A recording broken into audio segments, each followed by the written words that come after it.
Hey everyone, it's Chris here. Welcome back to Elemental Cartomancy.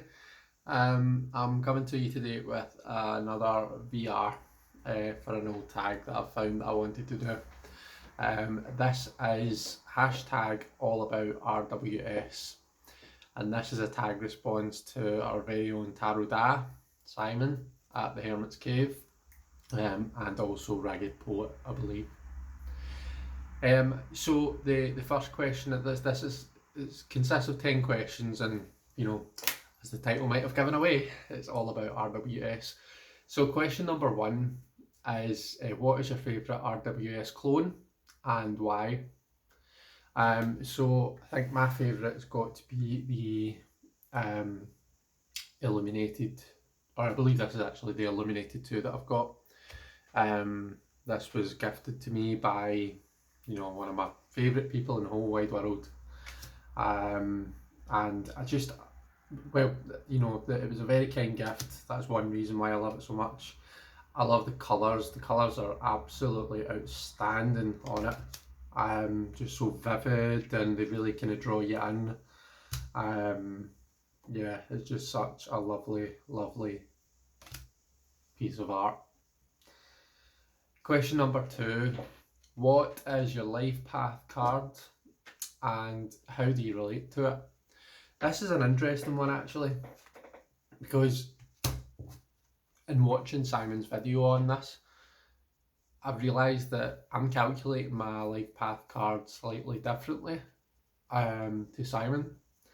So the way I would always do it, I've got something ready prepared. If you look at the kind of boxed sum here calculation, I would always do, I've done 1 plus 11 plus 1988, my birth date being the 1st of November 1988, to get 2000, and then add 2 and 0 and 0 and 0 is 2, so High Priestess. However, the way that Simon did it on his videos, there's our High Priestess here.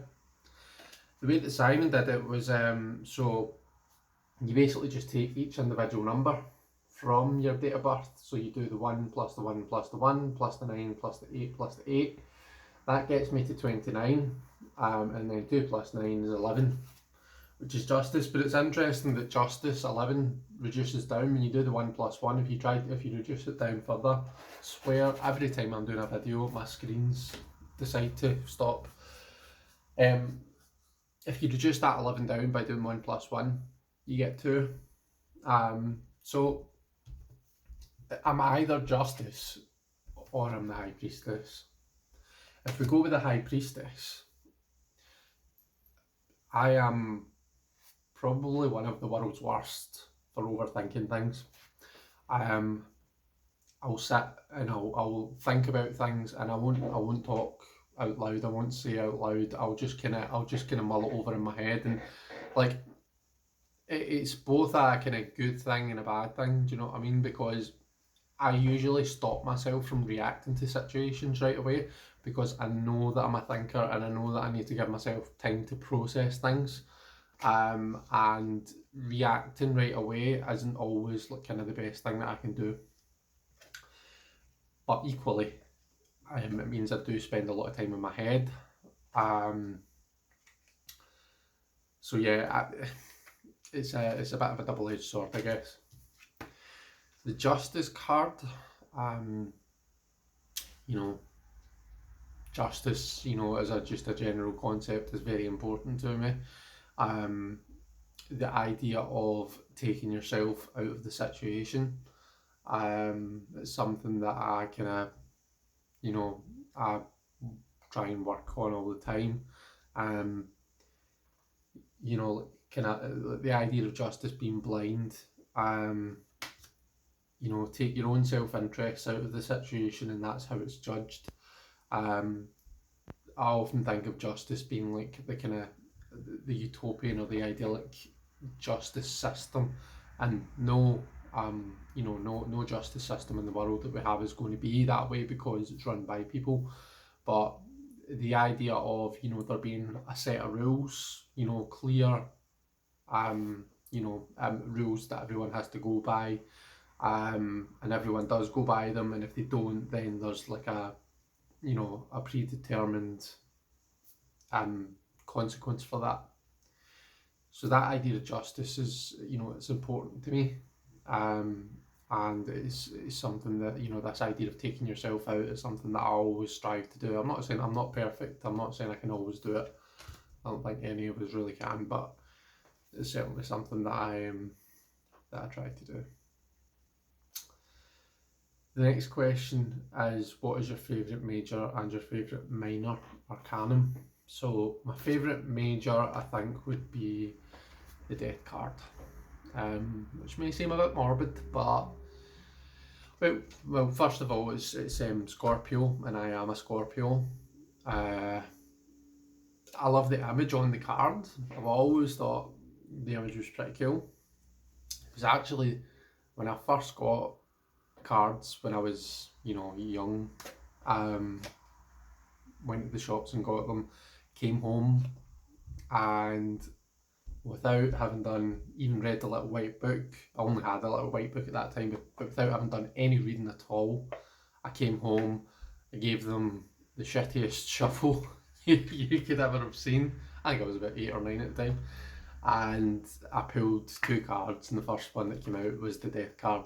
The second one was the Hanged Man. So I was like, Mom, I've got the Death card and the Hanged Man. She was like, you're an idiot, do it properly. But anyway, so yeah, it was actually the first card that I ever pulled. But also the idea of like kind of change and transformation, and being adaptable and moving with that change and not resisting it. It's a message that I always try and bear in mind. And my favourite minor, I think, I struggled a wee bit more with this one, but I do the Three of Cups. I'm a very kind of social person.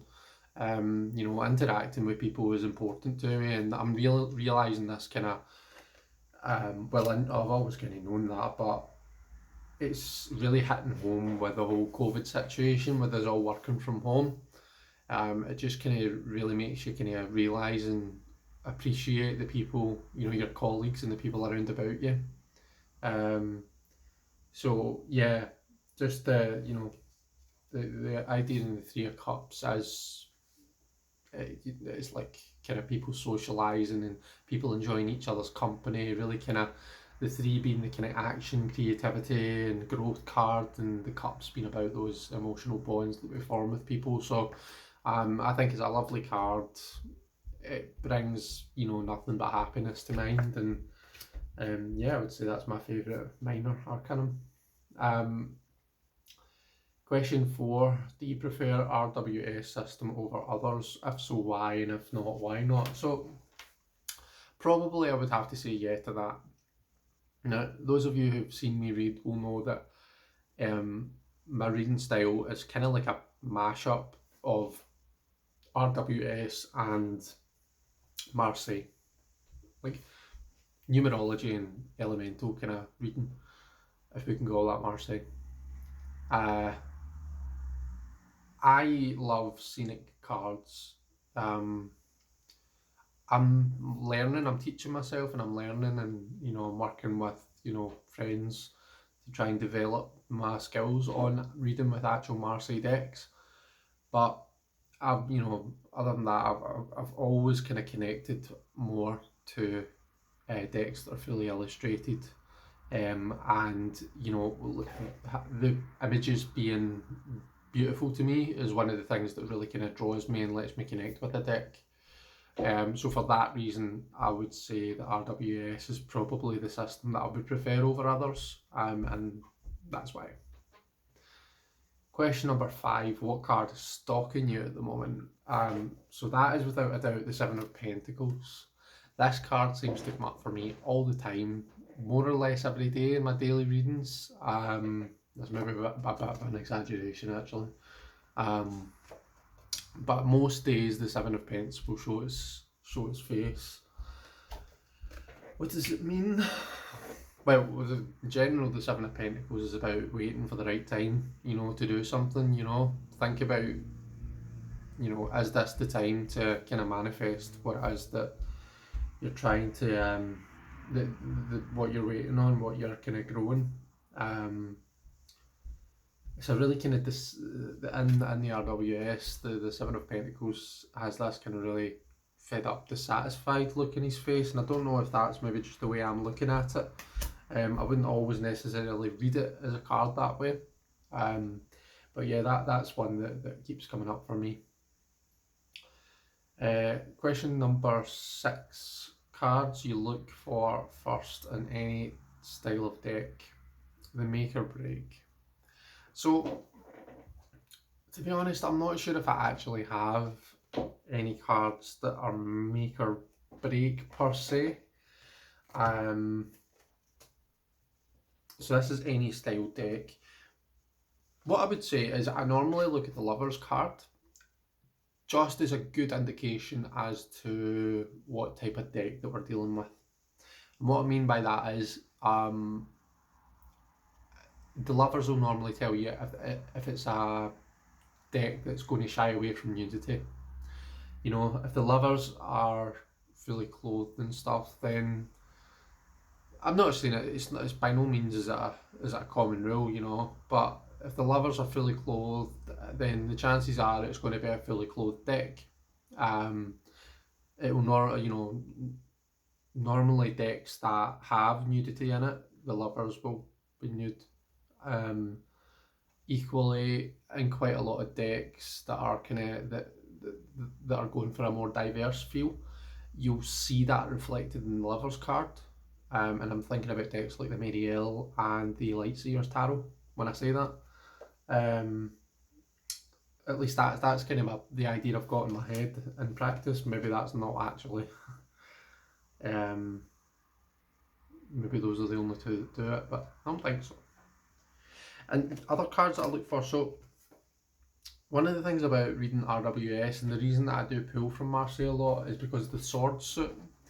I feel that a few of the cards in the RWS, a few of the swords cards are what I would deem more the kind of shadow side of that particular card.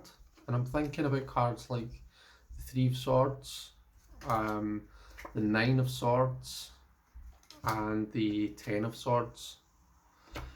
So for that reason, those are cards that I would look at in any deck, just to kind of get a feel for the deck. It will normally tell you what, you know, is it someone who's just kind of going for the RWS feel, or is it someone who's kind of putting their own spin on it? So taking, for example, like the Ten of Swords, for me the Ten of Swords, tens are about the renewal of a cycle, you know.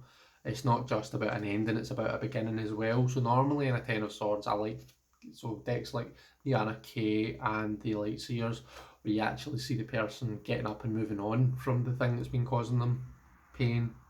That to me is more what the Ten of Swords means, rather than just this figure lying dead being stabbed by 10 swords. This for me would be more a shadow reverse type meaning, in that, you know, it's that kind of refusal to move on. So you're almost keeping yourself stuck in the pain and in the, you know, the stalemate that often you find yourself in it. This Ten of Swords energy. So yeah, I guess those are the cards that I kind of tend to have a wee nosy at. But I wouldn't say there's any make or break cards. If I love 77 cards out of the deck and one of them I don't, it doesn't matter what that card that I don't like is, it would never stop me getting the deck altogether. Your first and last RWS. So my first one is this, the original. I always put that in inverted commas, the original Rider-Waite tarot deck RWS, and the last one that I got is the Universal Weight tarot deck RWS. How many RWS decks do you have? I have 4. I've got the Illuminated, I've got the Universal Weight, I've got the original Rider-Waite, and I've got this yellow box. So this is like the one with the plaid backs and just the printed titles rather than Pixie's own handwriting. It's not like a vintage copy or anything. And question number 9, are you by the book or an intuitive reader? I would say a bit of both, if I'm honest.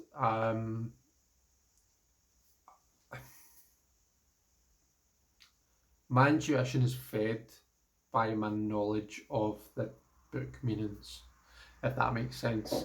And I would say that about anything really. I don't think I've ever just went into a system and not learned anything. I usually find if I try and do that, then I tend to crash and burn pretty quickly. My intuition tends to be fed by knowledge. So I have knowledge of, the both RWS style meanings and Marseille meanings, and I really kind of tend to pull on that. And quite often if I'm looking at maybe the pictures and maybe I feel as though the pictures are trying to tell one story, I'll use that as well. So a bit of both. And the final question, number 10, how do you feel about the proliferation of RWS style decks? Is it good or bad, and are there too many? I don't think it's a bad thing at all. I think it's an amazing thing that so many people want to create tarot decks, no matter what style that they are, if I'm honest. I don't think that we're ever going to reach a point where we've got too many. It's like saying there's too many books or there's too many paintings, too many beautiful paintings in the world. I don't think we're ever going to reach a point where we decide, right, that's it. We've reached the point where there's no more. And for me, it's the same with tarot decks, because that's what these are. They're works of art. Not just that, we get the pleasure of working with them to kind of, look into our own psyche or look into the future, or whatever it is that the individual reader uses these things for. So that's the end of the tag, guys. Thank you very much for watching. It was an absolute pleasure to do this. And until I see you next time, take care everyone. Have a good day, and thank you very much. Bye bye.